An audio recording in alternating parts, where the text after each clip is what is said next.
to soul, soul to soul, soul to soul, soul to soul, soul to soul, soul to soul. Today, here we have with us a spiritual personality and who's been practicing Raj Yoga meditation since childhood. Welcome to the show, sister. Thank you so much. So, tell us something about your upbringing. Well, where do we start? I was born in East Africa, in Kenya, and most of my childhood happened there. And I think when I was about 14 or 15, I moved to the UK for further education. And a lot of my upbringing was a very, very joyful one. Even though my parents and my family actually were exposed to spirituality when I was quite young, that it was wonderful to be able to grow up in an integrated environment where there was not only the spiritual disciplines and etiquette, but also the freedom that a child needs to grow. So as a child, I did everything. I had the opportunity to do everything, but within a very safe container. And I felt that that really contributed a lot to awakening a deeper inner wisdom inside me from a very, very young age. And I had my first meditation experience when I was 8. Yeah. And it was a very deep experience for me. And I think when you recognize, as a child, you don't understand what is right or wrong. There isn't an intellectual clarity there yet. The intellect is still maturing. But what happens when you experience something spiritually as a child, then that feeling stays inside and it becomes like a natural protection. You naturally and instinctively know what's right and what's wrong because it's like a feeling. You can't articulate it, but it's a feeling. And so for me, because of my meditation since a young age, it's like I just knew what was right and I knew what was wrong. I felt very, very naturally protected. And we were near a BK center, and so I would often go regularly. And there was just, I experienced a lot of love of the family, and I think that's all children need growing up is real pure love and freedom with safety, with safety, with boundaries that allows them to express, because that's what the purpose of childhood is to do that. And nowadays I feel that really for children, and I had the fortune of this, to be able to grow up within a spiritual environment, be exposed to a spiritual journey. So I had the fortune in this life to be exposed to a spiritual environment that helped and supported my spiritual journey, even though I wasn't conscious of it. And I really feel that for children and young people today, that's so important, is the exposure to an energy that's just pure and good, because there's like an osmosis that takes place. Right? It just draws something pure and good out of the kids. And that kind of foundation, I feel, has been extremely beneficial for me and has been a very powerful foundation for my personal life. As you told before that you had a great experience when you were 8 while doing meditation. So what was that whole experience about? My father we were 5 of us. I have 4 other siblings. And he put us in front of the daddies, and those daddies are not here today, but one of them was Manohar Daddy and the other was Chandramani Daddy, and he put us in front of them and basically said to the daddies, teach them how to meditate. And at that age I had the concentration span of a child, which is like less than 10 minutes, and to ask a child to meditate is impossible, even though I used to feel good, but I could never hold the concentration for long. And I remember one of the daddies talking very sweetly about learning how to handle and look after the mind like you play with toys or dolls. You want to dress dolls, you want to look after dolls, so look after your mind in the same way. Give it good food to eat, every day wake it up, give it good food to eat, look after it well, love it. And I thought, this is really nice, I like this, this is good advice.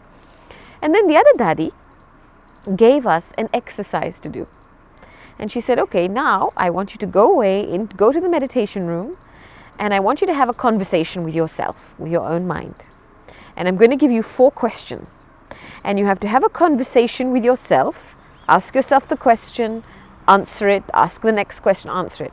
And if your mind goes wandering off in between, then you have to go back to question 1 again and start the whole sequence again.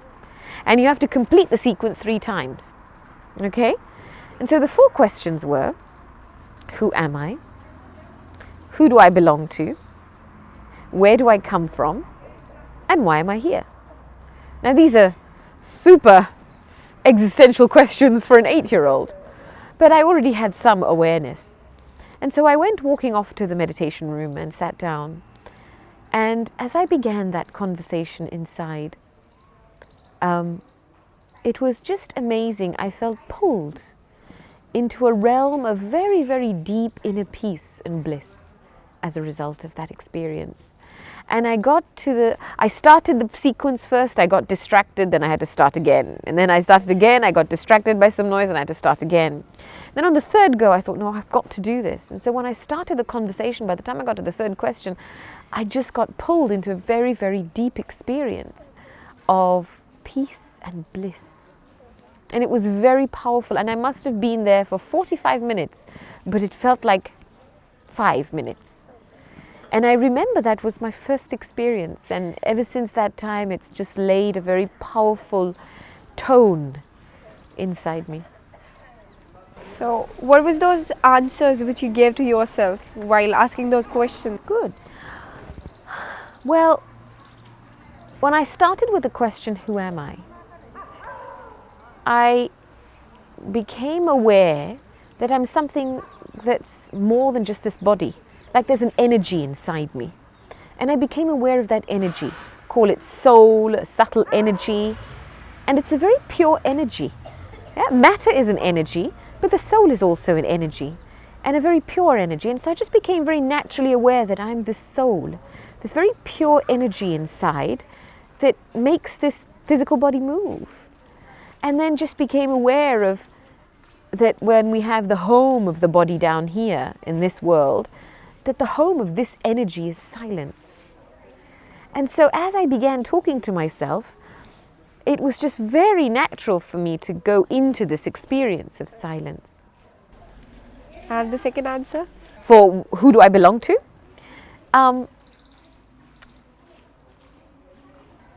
I was aware that there is an energy that lives beyond this world.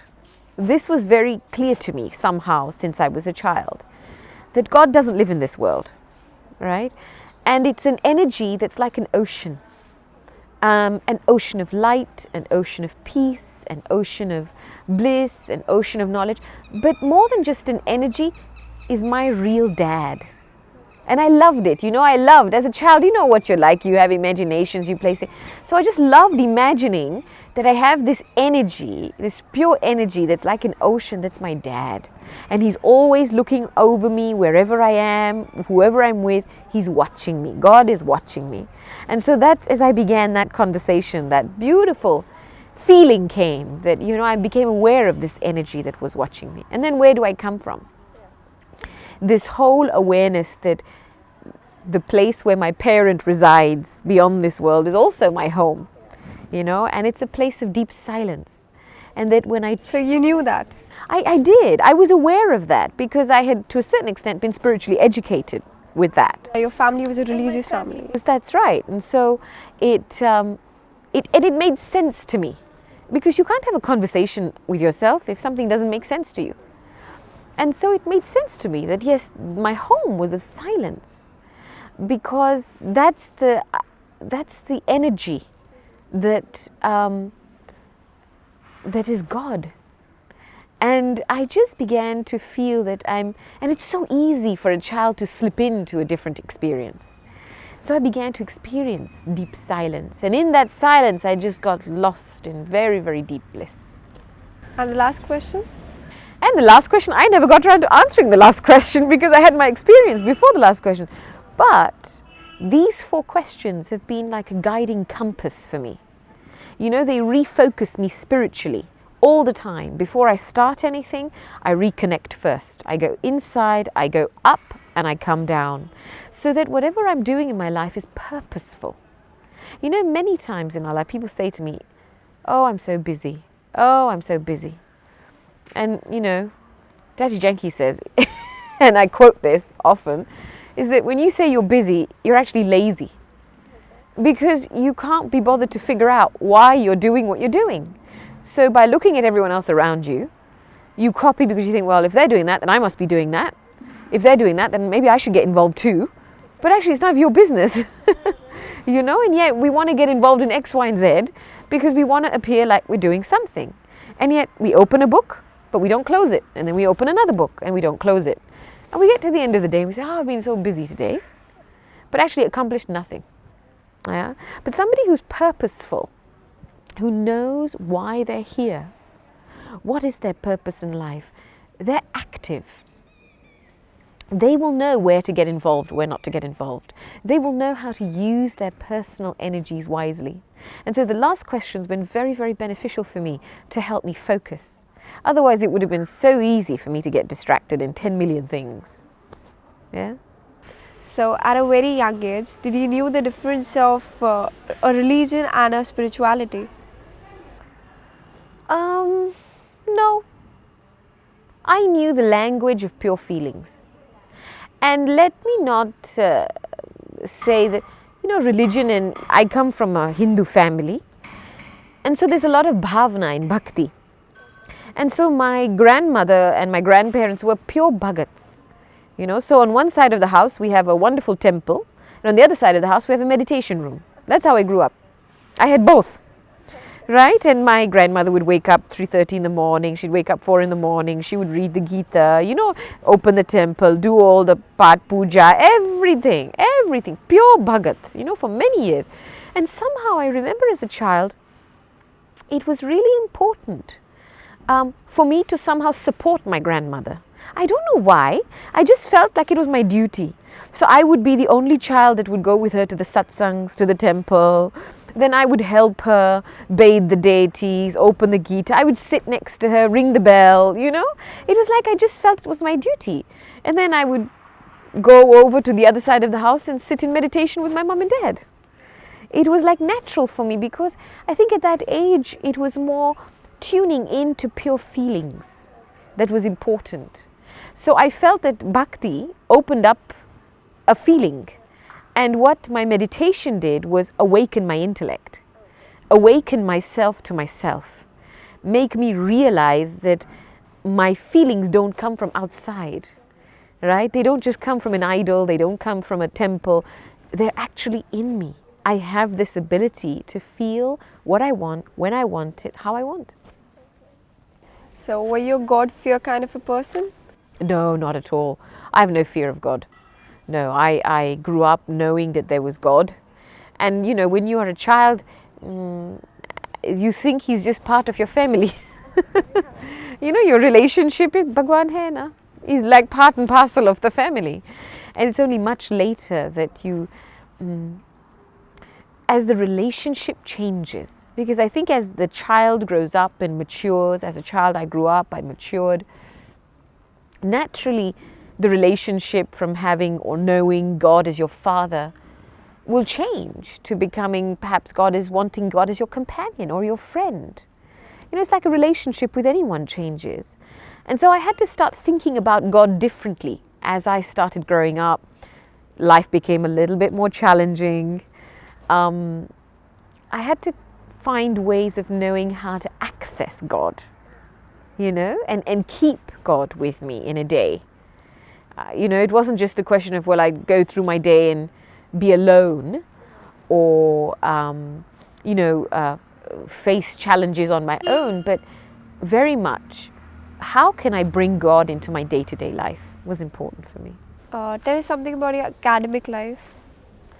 Yeah, I was born into a fairly wealthy family, and academically, from a young age, I had a deep interest in law. So I never finished my degree, but I'll tell you a little bit about that now. Somehow growing up, I felt that I had this deep desire to want to bring change. And I thought to myself, somehow I naively thought, well, if I choose a career in which decisions are made, I will be able to influence the course of humanity. And it somehow appealed to me, and partly because I also came from a background. My family was from a background. My own grandfather was a lawyer, his grandparent was a judge. My grandfather had been in connection with Mahatma Gandhi. So there were connections in the family, and so I feel like it was in my blood, and instinctively it felt very natural. So I took up, I went through my studies and I took up a degree in law. And I remember the second year of the law degree, I thought to myself, what is this going to look like in real life? Right? That's what I want to know. Fine, you're sitting in a classroom, you're learning all this, but actually what does it actually look and feel and taste like in real life? So I took a couple of months out and went and joined or shadowed the CEO of a criminal law firm, right? Just to get hands-on experience, to know what I was getting into. It was a very interesting experience, because then you see the reality of what life is about. It's not what you learn in the textbooks. It's deeply entrenched attitudes that are negative, that are prejudiced, that are greedy. And I saw that predominantly most of the decisions were made where the money was, right? And making decisions and being honest and truthful was just PR work. Right? It wasn't really concrete. I wasn't seeing anyone actually want to make genuine effort, or very, very few. And the person I was shadowing said to me, Gopi, you're great. You've got a lot of talent. You'll be able to move forward in life, but you've got two things against you. And he was very matter of fact and polite about it. And I accepted it. And he said, one, you're a woman. And secondly, you're an Asian. And he was right, let alone being an Asian, but secondly, just being a woman in that world was tough. It was quite prejudiced. It was very male dominated.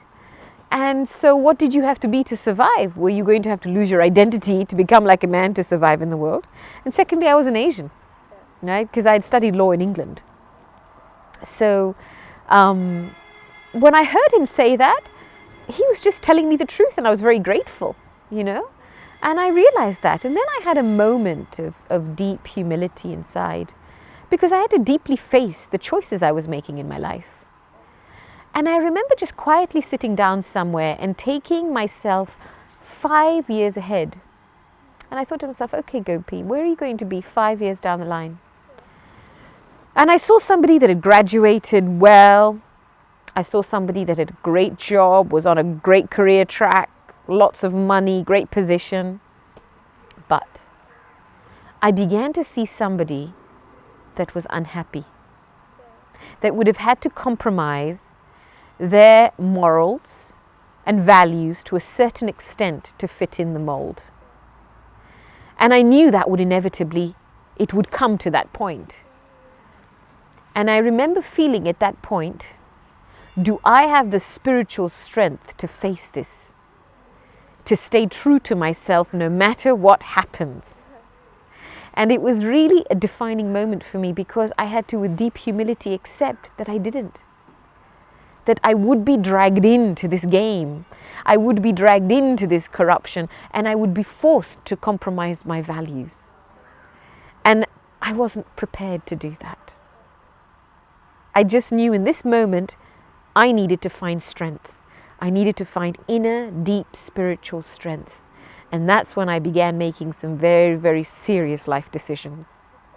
And it was at that point my whole life changed, because I decided to not continue with my law degree.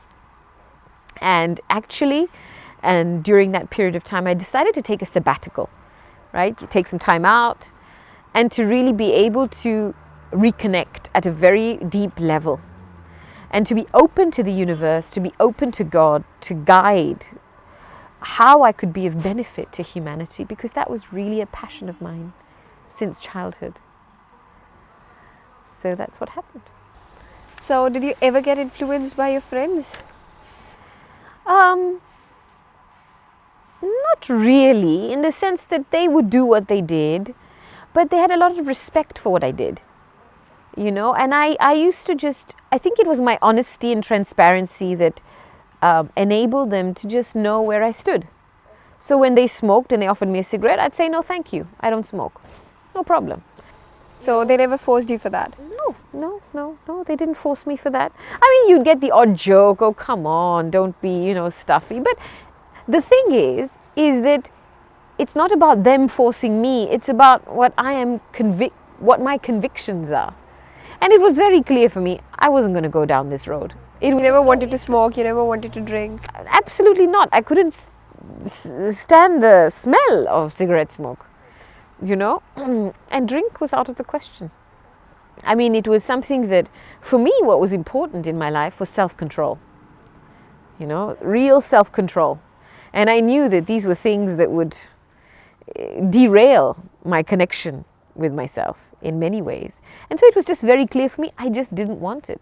And so if we would go out, you know, they would offer me juices, drinks, you know, salads, but never any drinks. And it was, I think the main thing was they just knew. We can't move her. We can't shake her. She stands firm in her conviction.